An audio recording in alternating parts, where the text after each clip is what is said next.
Welcome to Cannabis Health Radio, a podcast where we share stories from people around the world who are using cannabis as medicine. The information is meant to raise awareness about the health benefits of cannabis, but should not be taken as medical advice. Now, here are your hosts, Ian Jessup and Corey Yelland.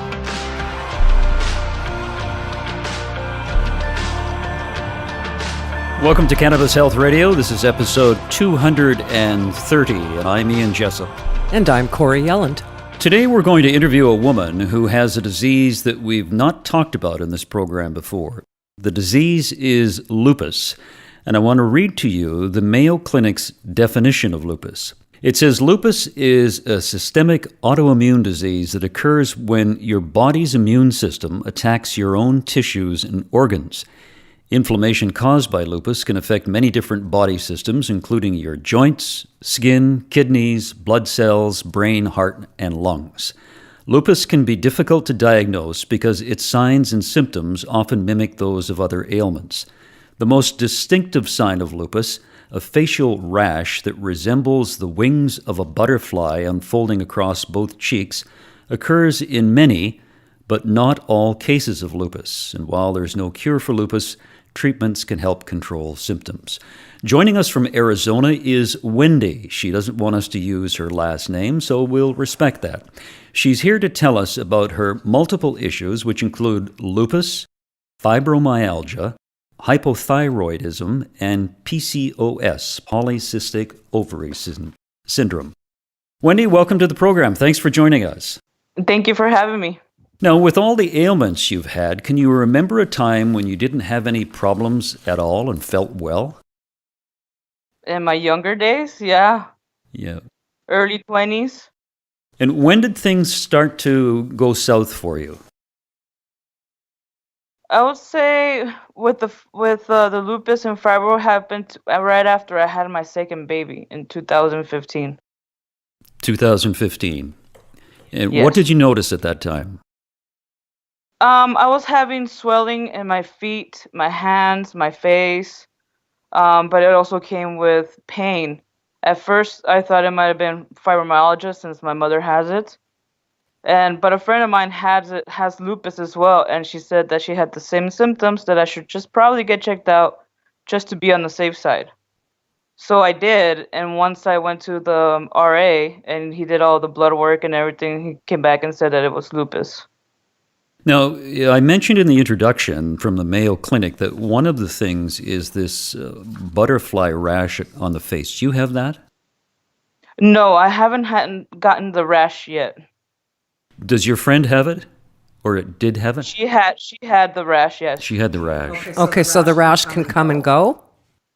Yes. Well, I guess after she got on the medication, it faded away, but it comes and goes.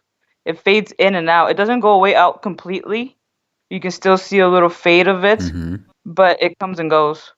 Wendy, what's a typical day like for you when you get up in the morning? How do you feel? First thing that wakes me up is the pain. And you have pain where? It's pretty much in my joints. My hands and feet are the first ones that I feel the pain. It also depends on how I sleep.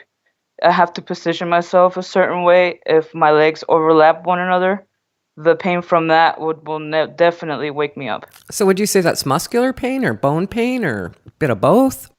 It's a little bit of both. Mm. It always depends on the day. It depends on the humidity. The humidity seems to aggravate it more. So when it's more humid, you don't feel as well. Yes. When the humidity rises, I feel the pain a whole lot more. Well, you live in Arizona. There's not much humidity there compared to what we have here. You'd probably suffer here a great deal. Yes. Right now we do have humidity. We had monsoons roll in a couple of days. So right now the pain has gone higher. But I've noticed the difference now before I got on the cannabis and the pain now. It's not as bad. It's bearable. It's doable throughout the day.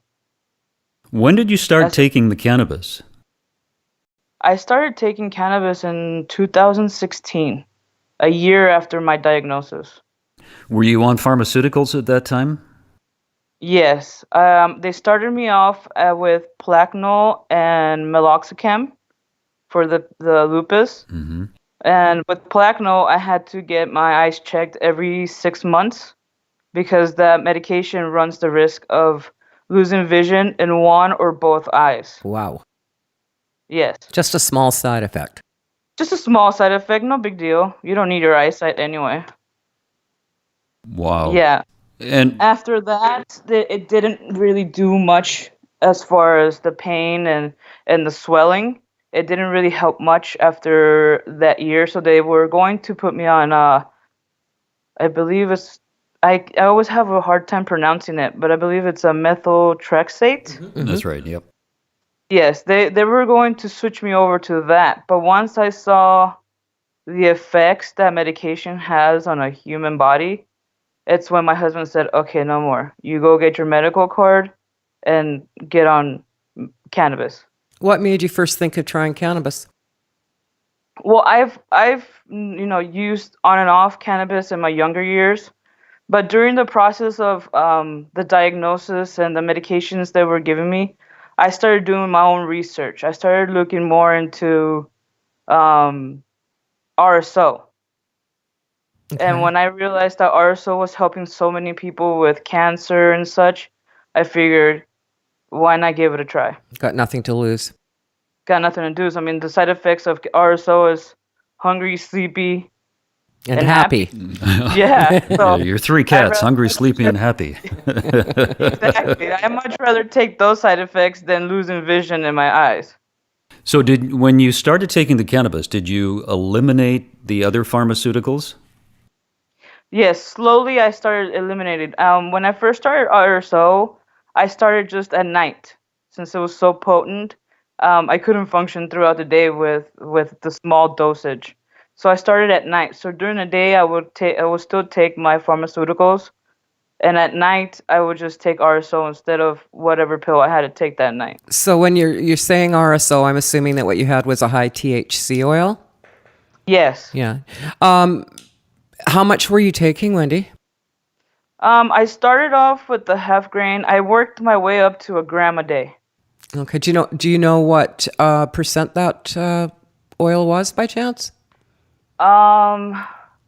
If you don't know, it's fine. I'm just I don't curious. remember. Yeah, I got it from the dispensary. So, but here the dispensaries don't really have lab testing mandatory here.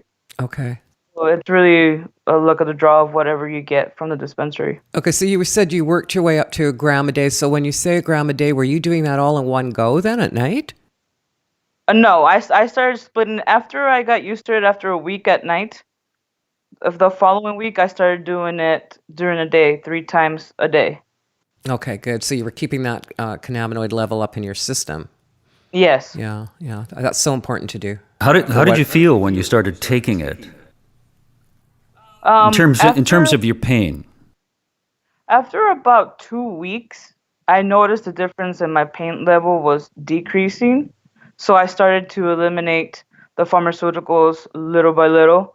So by week 3, I wasn't taking any of the pharmaceuticals. It was all RSO or cannabis oil for 3 times a day once I got up to the gram. And once by 4th week or so, I saw a huge improvement in my pain level.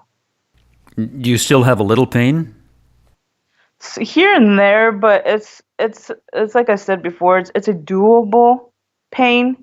The pain I had prior to this one, it was pretty much either sit on the couch and watch my kids from there, or try to take as many pharmaceuticals as I could to try to just get to the store. Now, of the 4 ailments which you have or had, which one has been the most difficult to deal with? I would have to say the lupus. The lupus. Yes. Fibromyalgia and lupus are kind of related, aren't they? Yeah, they kind of overlap, so I really can't blame the pain all on the lupus, because I do have fibromyalgia as well. But the lupus, before I even knew I had lupus, I was about 8 months after I had my daughter. I ended up in the hospital because I had fever, vomiting, the works. Mm-hmm. And I went to the doctor and got checked out, and they did an ultrasound, which turned out that my liver was large or inflamed. So they couldn't see me for 3 months for a specialist to get me in and see what was going on. So I ended up going to the hospital. Well, it turned out that it was my spleen that was having blood clots that was causing the liver to get inflamed. But they still couldn't figure out the root cause of that. Later on, once I got diagnosed, which was about a month or so after that ER visit, I found out I had lupus, and that's what it was. It was a lupus flare. Ah, okay. Yes, that's what it was. So I haven't had a flare since September of 2015. How long do these flares last? Or is They everybody all, different? every single one is different. It just depends what the flare is going to be. The flare can be just swelling. Like not too long ago, I had a small flare where the right side of my face was more swollen than the left. But that one was within the day, it was gone. Now, do you have other friends who take cannabis for their lupus? Yeah, my friend, the one that told me that I should go get checked out to make sure it wasn't lupus related, of all the pain and the swelling I was getting in my hands. She started before I did. She got to the point where the methotrexate wasn't in pill form anymore. She was getting injected every 7 days. Every 7 days? Yes, she had an injection every 7 days. And then it went to once every 2 weeks and then once a month. And she started taking cannabis? Yes. She saw, because when I was, diagnosed, I was young. I was still 31, 32-ish. Mm-hmm. And, 2 kids. I just had a baby. So I went down a depression spiral from there. I couldn't move. Going to the store was a challenge in itself. Just taking my daughter to school was a challenge in itself. So, being 32 with 2 kids and not being able to be as active as I was prior to that, it sent me through depression pretty bad. And once I started taking the cannabis and I started being able to move without pain and being able to stay more active with my kids, the depression kind of subsided. So once, by 6 months after I started the treatment of cannabis, I was back almost to, I want to say, my normal self. So she saw the differences in me where I started when I had the lupus to when I started taking cannabis oil. So she started getting interested because at this point, she was already on narcotics. I can't remember if it was Vicodin or Oxycontin, something like that. And it was to the point where she was addicted to them. She couldn't function without it. And she didn't want to depend on it anymore. I mean, she had ended up going to rehab and everything. So when she got out of rehab, she saw how I was doing so great without any pharmaceuticals, without anything needing to get through the day except for cannabis. So I started her little by little on cannabis oil, and now she's doing no treatments whatsoever, just cannabis, and she's doing great. Do you know how much she does a day? Honestly, right now, I don't know. I know she got up to the gram a day. Right. But again, money concerns, so I don't know if she's doing a gram a day or she's just doing a maintenance here and there.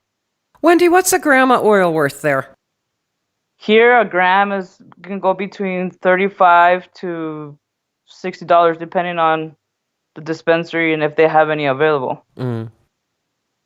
When you say they may not have any available, does that happen often? Right now, yes, because I only have one dispensary that's about 20 minutes from me. It's the closest one I've got. Is there a limit on how much you can buy? We do have limits in our carts, but I believe it's like 1.5 ounces every 2 weeks. Of plant material? Yes. Okay, so is there a limit on how much oil you can buy? No, you can buy as much as you want. Oh, really? As long as you go over your limit. Oh, okay, so you're limited by what it says on your card then. Yes, the allowance is what they're called. It's the Allowance, okay. every 2 weeks. Yeah. I see. Okay. So you're not able to go in there if you don't have one of those coveted cards and buy any oil. No, you have to have. Here it's only medically legal here. Yeah, I find often with the hundreds that I speak to that often the stuff at dispensaries is overpriced and nowhere near what they need. But it sounds to me like you've found the magic fit, which is awesome. Yeah, that's great. Well, I do the cannabis oil, but I also do flour. I also do, I take it in different ways. I have topical, solve. I use it in as many ways as I can. Where do you think you get the most relief, or is it just a combo? I believe it's a combo because I use CBD products and I also use cannabis oil. Oh, good. Okay. So I use both, and I've done it just ours cannabis oil on itself without CBD, and it helps a lot. But with the CBD, I feel like it gives it an extra kick. Yeah, well, CBD is very good for pain, and it's also very good for inflammation. Yes, which is both things that I deal with every single day. I'm, actually thinking aloud here, wondering whether a 1-to-1 ratio might be beneficial for you. One part CBD, one part THC. I think so. Well, my mom right now she finally got her medical card, but I started her on cannabis oil for her arthritis and fibromyalgia. She also has degenerative disc disorder and bulging discs, all kinds of things in her spine. And she was also on lots of pharmaceuticals. And I started her with the cannabis oil until I got her to a gram a day, but it was a little too much for her. So I started giving her 101 tinctures. Yes. And that's actually been doing the best for her. Yeah, when I talk to people with fibro, because I've talked to a few people with lupus, but I think mainly fibro, I find 1-to-1 works. So I always get people just to basically do the protocol that you would do if you're fighting cancer, but often, and start working up to that. But often people don't need a gram a day when they're dealing with something like that. They need a lot less. But everybody is different for what their level is, and they eventually figure out where that is. Yes, because I tried giving her in different methods, from flour to edibles, and different ways to see what would work best for her, since she had a liver that wasn't working properly because of the pharmaceuticals that she was on. But once we got through the detox stage, which is like the first 7 days, once we got through that, cannabis oil was actually working pretty good. But she felt like it was just too strong for her, even with the small dosage. So I switched her over to the tincture that's 1-to-1, and it's been helping her just fine. She doesn't need any of her pharmaceuticals. Actually, at this point, they have taken her off her blood pressure medication, and they reduced her diabetes medication down to the lowest, I believe. Yeah. It's pretty amazing what cannabis can do for diabetes. I've known a number of people who've gotten off of insulin completely. So it sounds like she's heading in the right direction with all of this, Wendy. Yes. Well, my mom, since I can remember, she's always had high blood pressure. Since I can remember. And they've always just added more blood pressure medication on top of whatever she was already taking to try to at least stabilize it a little bit, but they've never really been able to bring it down to normal. This time around, every single time that she's gone to the doctor, it's completely normal, even a little below the normal. That must be exciting for her. It is. It's very exciting for her. I mean, my mom had to carry a little bag just for her medication of the day. Wow.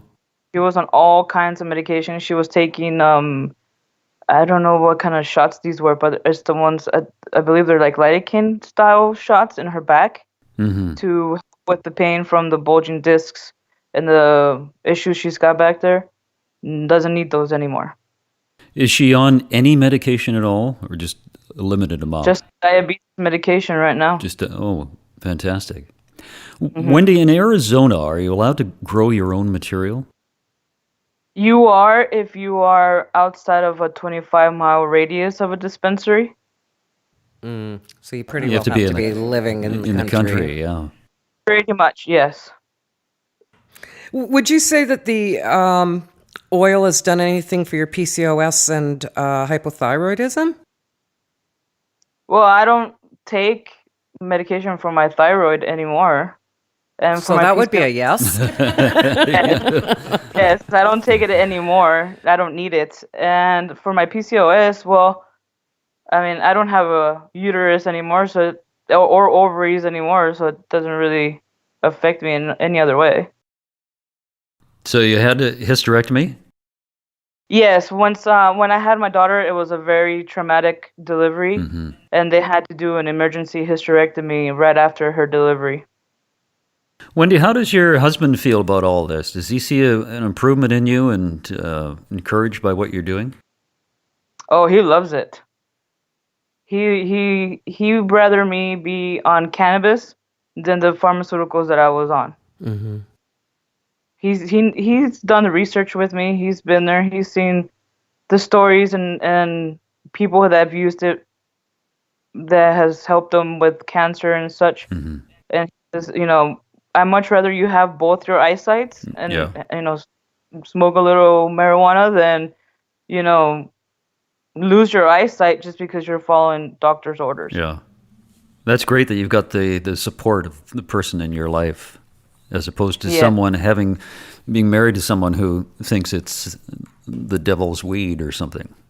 Yes, it will be very difficult. I've seen and heard a lot of stories about their significant others not being on board with, using that method as medicinal. But my husband was the reason why I got my medical card and got on cannabis, because he said, no more. I don't want you on. He's seen the difference in me prior to my diagnosis. And he's seen the difference now that I'm on cannabis, and it's a huge improvement. I mean, it really gave me my life back. Yeah, it would have been interesting to talk to you prior to cannabis to see how you felt and how you feel now. It wouldn't be such an upbeat interview. I was in a very dark spot at that time. Well, I can understand that. I mean, you had an emergency hysterectomy, you had fibromyalgia, you had lupus, PCOS before your hysterectomy, and then hypothyroidism. I mean, you were just sliding downhill very quickly at a very young age. Very young age. And that's where my depression came from. Being so young and not being able to be as active as I used to be. I mean, everything changed. I was losing my hair. I was gaining so much weight and I have no idea how to stop it. That added on to everything, just I couldn't do my daughter's activities at school anymore. That didn't even want to see outside. If I didn't have to go talk to people, it was the best thing for me. I had no reason to be outside, no reason to try to be social or just to even enjoy the time with my kids. You wanted to isolate yourself, right? Yes, I just wanted to be left alone in my room and not to be talked to. When you talked about your weight gain, has your weight stabilized with the use of cannabis? Right now it's actually decreasing little by little, but it's decreasing. It's really weird. I don't know if it's just me, but I've noticed that once I'm on cannabis oil, it makes me lose weight on its own. Like, it's not like if I go on a diet or anything like that. It just changes the way my taste buds are, if that makes any sense. Makes all the sense in the world. Basically, cannabis creates homeostasis in your system. This would not be the first time that I've heard of people losing weight without even trying, and that their taste buds do change. Yes, a lot of the foods that I would eat don't taste as good anymore. Right now my thing is salads and fruit, which is not something that was ever in my menu. Good for you. Yeah. Thank you. But I give it all up to cannabis because that's what's changed everything. Before I started cannabis, I was around the 320 almost pounds. And when I started taking the cannabis for a full year, I dropped like 60 pounds. Good for you. And that's a healthy weight loss. It's not like you did it, in 2 months sort of thing. That's good. Yes, it was a lot had to do with being able to be active again, being able to move. Oh, I'm sure. Because a lot of the weight gain was because I wasn't moving. Yeah. I had to figure out how to get to the store and get back from the store and still be able to cook dinner without needing, an Oxycontin or Tramadol or whatever to subside the pain so I can at least get through dinner. With cannabis, I don't need anything but cannabis. Yeah, no, that's excellent. Wendy, it was good to talk to you. Do you think your lupus, they say lupus is not curable. Do you think over the next few years you might find that cannabis has helped it to the point where you can say that maybe you're cured? I'm hoping that's what my goal is, to get to a point where I can say I'm cured. I don't have lupus anymore. I have no more swelling, no more joint pain. I feel as normal as I should at 36, 37, Mm-hmm. Yeah. So my goal is to try to get there. And that'll be a great day. Yes, I'm looking forward to it. I mean, right now it's really not too bad. Even with the pain I do have from the humidity or whatever the case may be, it's actually still not too bad. I'm still able to continue with the activities I have to do. I have 2 kids, but technically have 3 because I take care of my niece as well. Oh, I thought you were going to say because you're married. Yeah. But if you want to add 4 to that, then, because, right. we only have 1 car right now. We just moved about 40 minutes away from his work. Mm-hmm. And we only have 1 car, so I have to wake up at like 5 in the morning to try to get him to work and back. Kids are about to go to school, so that's not going to change. I still have to get up at 5, get back and get the kids to school, which I was doing before they went into summer break, and I was doing it with no problem, with ease. Wow. If this would have been in 2015, I don't think I would have been able to make it through. Yeah, no, you've come a long way. As they say, you've come a long way, baby. Oh, yeah. Yeah. Most definitely. That's good. Anything you want to say in conclusion, Wendy? You got a remarkable story. Well, just, don't rule out cannabis as not being able to help you. Even if it doesn't cure me, it still helps. It still gets you your life back. It gives you an opportunity and hope to at least try to go back to the person you used to be before the pain, before the swelling, before the depression, because all of that comes in with anything that has to do with chronic pain. Mm-hmm. Wendy, it was great to talk to you. All the best in the future. Thank you so much. It was great for you guys to contact me. I hope that, it touches someone, at least it gives someone hope that they can feel better, at least, with cannabis. I'm sure it will. Thank you again. Yeah, thank you so much, Wendy. Thank you so much. You guys have a great day. You too. Bye. Bye-bye. Another success story, Corey. Yeah, pretty amazing what she's overcome. It is. And that was episode 230. Thanks to Ron Czar of Rowan Sound here in Victoria for donating his studio to us so we could do this. Ron's an awesome guy. Thank you so much, Ron. And we'll be back next week with another edition of Cannabis Health Radio. Thanks for listening to Cannabis Health Radio. For more information and to search previous podcasts, visit our website, cannabishealthradio.com. Subscribe so you don't miss new episodes. And follow us on Facebook, Instagram, and Twitter. This podcast is made possible by donations from our listeners. If you found the information helpful, please consider making a donation in any amount through our website. You can also help us share our message by leaving a review on your podcast listening platform. We are very grateful for your support. Thank you.